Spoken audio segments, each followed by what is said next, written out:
Price allot இயேசு கிறிஸ்துவின் நாமத்தினால இந்த வீடியோ பார்க்குறவங்க எல்லாரும் நான் வாழ்த்தி வரவேற்கிறாங்க. இன்னைக்கான டாபிக் என்னன்னு நீங்கள் கேட்டீங்கன்னாக்கா, வேலையை பற்றி பைபிளில் ரொம்பவே இம்பார்ட்டண்ட்டாக இருக்கிற ஒரு 3 விஷயத்தை பற்றி நம்ம பேச போகலாம். இந்த மாதிரி பைபிள் இன்ஃபர்மேஷன் வேணும்னாலும் நம்ம சேனலை ஃபாலோ பண்ணிக்கோங்க. சரி, நம்ம வீடியோக்குள்ளே போகலாம் வாங்க. முதலாவது என்னன்னு நீங்கள் கேட்டீங்கன்னாக்கா, ஆதியாகமம் 2ஆம் அதிகாரம் 15வது வசனத்தில் தேவனாகிய கர்த்தர் மனுஷனை ஏதேன் தோட்டத்திலே அழைத்து கொண்டு வந்து அதை பண்படுத்தவும் அதை காக்கவும் வைத்தார்ன்ட்டு வசனம் இருக்குங்க.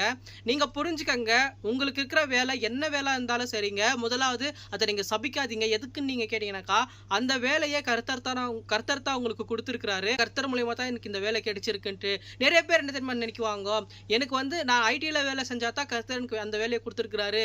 சின்ன சின்ன பெருக்கிற வேலை, கேரேஜுக்கு போகிற வேலை, அதே போல் வந்து கூலி வேலைக்கு போகிறவங்க, அவங்கெல்லாம் நீங்கள் பார்க்கும்போது அவங்கெல்லாம் சந்தோஷத்தோட நம்ம செய்யணும். நிறைய பேருக்கு வந்து என்ன தெரியுமா, நான் ஊழியம் பண்ணால் தான் கர்த்தருடைய வேலை, நான் வந்து இந்த மாதிரி வேலை பண்ணுறதுலாம் கர்த்தருக்கு விருப்பம் இல்லை அப்படின்ட்டு நிறைய பேருக்கு வந்து ஒரு தவறான ஒரு மைண்டில் ஒரு இது இருக்கு.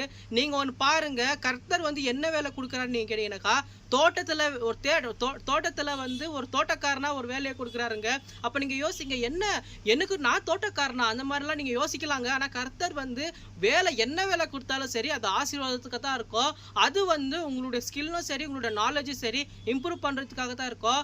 நீங்கள் பார்த்தீங்கன்னாக்கா, அதை பண்படுத்தவும் அதை காக்கவும் வைத்தாருனாக்கா என்ன அர்த்தம் நீங்கள் கேட்டிங்கனாக்கா, இப்போ நீங்கள் முதலாவது நீங்கள் வேலைக்கு போகிறீங்க இல்லையா, நீங்கள் வந்து அந்த வேலையில் வந்து எப்படி இருக்கணும்னு நீங்கள் கேட்டிங்கனாக்கா, பண்படுத்தவும் காக்கவும் வைத்தாருன்னா என்ன அர்த்தம் நீங்கள் கேட்டிங்கனாக்கா, நீங்கள் தேவையில்லாத விஷயத்தெல்லாம் நீங்கள் செய்ய போகக்கூடாது.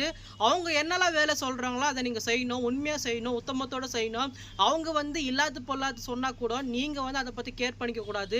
கர்த்தர் கொடுத்துருக்கிற வேலையை நீங்கள் எப்படி செய்யணுமோ அதை தான் நீங்கள் செய்யணும். அப்படி செஞ்சால் தான் அதில் நீங்கள் ஒரு ஆசீர்வாதத்தை காண முடியும். நீங்கள் வந்து அந்த வேலையை வந்து சபிக்கிறதுனால வந்து உங்களை நீங்களே சபிச்சுக்கிறதுக்கு சமங்க.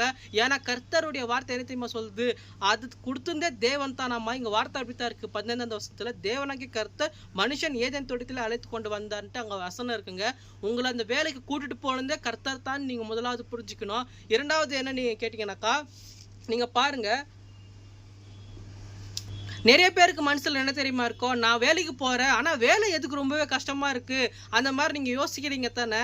நீங்கள் பாருங்கள், அது வந்து பூமியில் இருக்கிற ஒரு இதுங்க. நீங்கள் பாருங்கள், 3ஆம் அதிகாரம் ஆதியாகமம் 3ஆம் அதிகாரம் 17வது வசனத்துலேருந்து நீங்கள் நீ பூமிக்கு திரும்பும் மட்டும் உன் முகத்தின் வேர்வையால் ஆகாரம் புசிப்பாய், அந்த மாதிரி வசனம் இருக்குங்க. உங்களுக்கு புரியுதுங்களா? நம்ம எதுக்காக வேலையில் கஷ்டப்படுறோம்னு நீங்கள் கேட்டிங்கனாக்கா, அது கர்த்தரே சொல்லிட்டார். இந்த மாதிரி நம்மளுடைய வேலை வந்து இந்த மாதிரி தான் இருக்கிறோம், நம்மளோட நெத்தி வேர்வை செஞ்சு தான் நம்ம வேலை செய்யணும். இதை கூட நிறைய பேர் நினச்சிக்கிறாங்க, ஐயோ கர்த்தர் எப்பேற்பட்ட சாபத்தை கொடுத்துட்டார் எனக்கு, வேலையும் சரி அந்த சாபத்தையும் சரி ஒன்றா இது பண்ணிட்டாங்க. ஆனால் நீங்கள் பார்த்தீங்கன்னாக்கா என்ன தெரியுமா, அவங்க வந்து அங்கே தப்பு செஞ்சதுனால கர்த்தர் சொல்கிறாரு. ஆனால்